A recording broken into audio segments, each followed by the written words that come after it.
Well, if you are looking to start a Pokemon business in 2025, here are three things that I wish I knew before I started mine. By the way, welcome everyone. What's up? And I'm glad you're here.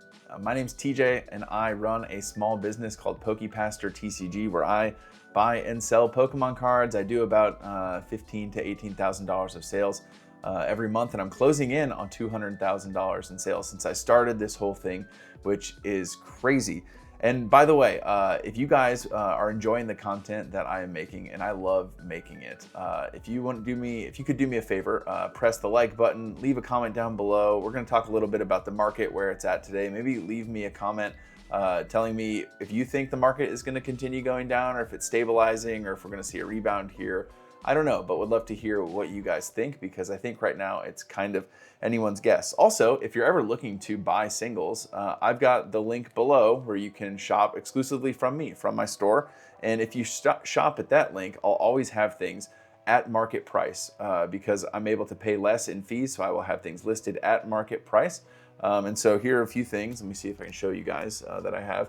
Here's the Gengar VMAX. This is from Fusion Strike. Pretty awesome alt art from the Sword and Shield era. One of my favorites. This other one is the Charizard V from Brilliant Stars. This is Charizard fighting Venusaur. You see Venusaur back there. A little bit of an unfair fight, but that is what it is. Venusaur is undoubtedly going to get cooked there. And then this one, not my favorite Giratina, but the gold Giratina from Crown Zenith. This one is really, really cool. I love this card, but the one from Lost Origin is, the Lost Origin one is one of my favorite cards of all time.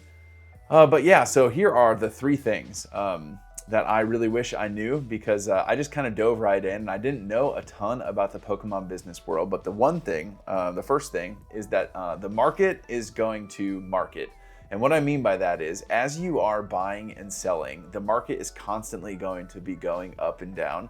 And depending on when you got in, it might set unrealistic expectations for how you're going to buy and sell cards moving forward. What I mean by that is, you might buy, let's say you hop into the market, or you have hopped into the market in the past few months, right? Like, let's say you started your business and you started buying collections over the past couple of months. It's probably been pretty great because you're buying as the market is going, up and to the right. And so let's say you pick up a collection and you pay $700 for a collection of 50 or 100 cards, right? By the time you list those cards and sell them, because the market has been doing this, there's a good chance that just from the couple of days that it takes you to list those cards, depending on how long it takes you, it might be at 750 by the time you actually get them listed. So as you're calculating profits and stuff, it's like, oh man, this is great. And because the market is also going up, you list things and then the market continues to catch where you listed them at, where it's going to sell super quick. So you might be able to buy and flip cards very quickly, just because the market is so hot and prices keep rising. And that might give you unrealistic expectations. So you're like, oh man, is it really always like this? Is it always this easy to make money? The answer to that is no, right?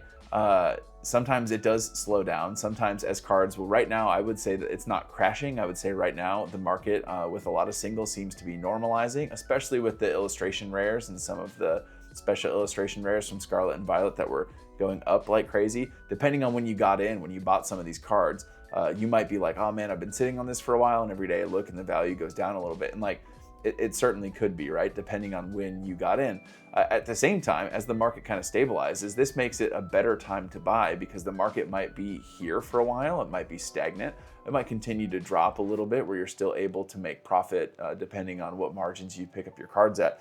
Or it might go up. And if you get in as the market is increasing, then it's like, hey, you're gonna make some money once again, because you just never know. But again, the market is going to market. You have to be able to buy cards at a margin where you're at least able to make back money and break even if the market starts to go down a little bit. So that's one of the things that I did not know. But also, if you are entering in when the market is lower or not as hot, people are going to be much more likely to part with their collections at a lower value, right? Because there's less people interested, because the market is a little slower, people are having a harder time moving their cards. That's where you can start to move into maybe the 60 or 50% territory, depending on how big the lot is, because someone's just having a hard time getting rid of their entire collection for 50%.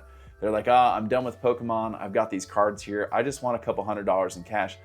it might be tough to get that money depending on where the market is. And so they might be able to part with it for 60% or 50%, depending on what it is. And so that's the first thing that I want to tell you. The other thing is, and this is so huge, this is a game of volume over margin. Volume is so much more important or so much more valuable than margin, and I'll explain to you what I mean. So anytime you purchase a card, the idea is that you're going to have some margin there, right? That's how you're able to make a business out of this. So if I buy a card that's worth $10 and I buy it for $7, which is 70%, and then I pay $1.50 in shipping and fees, then I'm gonna make $1.50, okay? Now, let's say you can find a way to increase your margins. That's great, right? Increasing margins is good, but it's almost always better to be able to not necessarily increase margins, but increase volume. And I guess the best way to look at it is if you were to look at the model of, this is like an example, if you were to look at the model of like a mom and pop shop, just like your mom and pop shop down the road, small town, maybe on the square and whatever, right? And you compare that to like a Walmart or a Costco.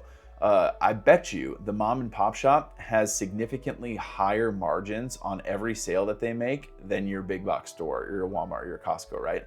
Let's say they're selling shoes or whatever. I don't know why shoes, sure. They're selling shoes and they purchase a pair of shoes at cost or, from distribution at $60, and they're gonna sell those shoes for $100. It's like, oh my gosh, like they made 40 bucks. That's amazing. That's a 40% profit margin.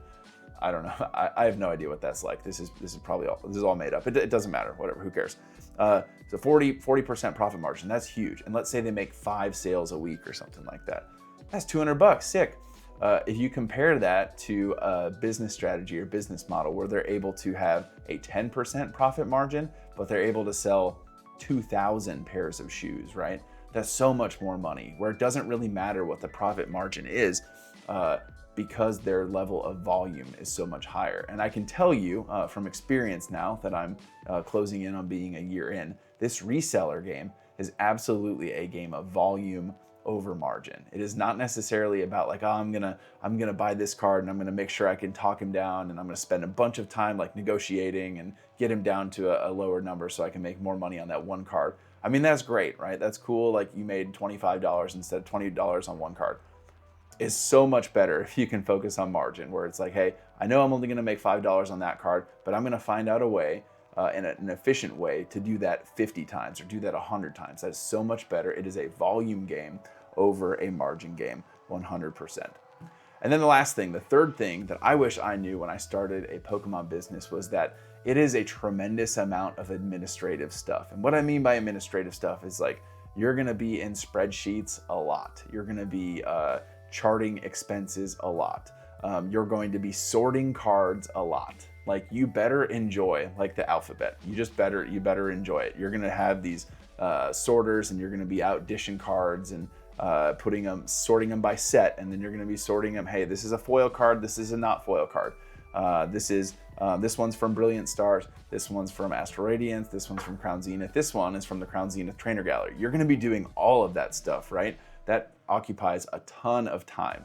And maybe that fills your bucket. I'm gonna be honest with you, that doesn't really fill my bucket. I don't like super love that stuff. Like I think it's okay. Like I'll sit down and I'll sort cards. Like oftentimes I just do that. Maybe I'm hanging out with my wife or watching something and I'm like sorting cards. She's really into documentaries. And so sometimes we watch like the OJ documentary and then like the Aaron Hernandez. Yeah, that was an interesting one. Anyways, we watched that one too. And I was just like sorting cards the whole time. And that's cool because you can kind of like do it brainlessly a little bit, especially once you get into it. But this business, being a reseller, selling cards, having a TCG player or eBay thing is a lot of admin stuff. So if you don't like that, you better at least develop a tolerance for it or you are not going to make it. Because hey, I'll sit here and negotiate with people all day. I love the negotiation part. I love the like buying part and like going and meeting people and being like, hey, what's up, man? Like, let me hear your story a little bit. Like, I love that part. I love making connections, buying cards from people. That part is definitely the part that fills my bucket. The sorting and listing part is not really my thing, but I'll do it, right? I'll do it because it definitely is necessary. And so if you want to make it, it is absolutely needed. So those are the 3 things, right? The market is going to market. What was the second thing? Volume over margin. And then the last thing is you better love admin. But I think if you can do those three things well, you are well on your way to having yourself a successful Pokemon business. And hopefully I can help you do that. Like I said, I hope my channel is a way to help you guys have success in your Pokemon card business. I love helping out. So please ask me questions if you guys are struggling with something, struggling getting something set up or setting prices, or if you want to tell me what you'd like to see me do a video on sometime, I'd love to do that. Because like I said, I love helping people out and helping you get where you want to go in terms of your Pokemon business. With all that said, if you made it here, that's awesome. Way to go, sticking through it. I will catch you guys next time. As always, Jesus loves you. Easter's coming up. That's going to be sweet. We'll catch you guys next time. Peace.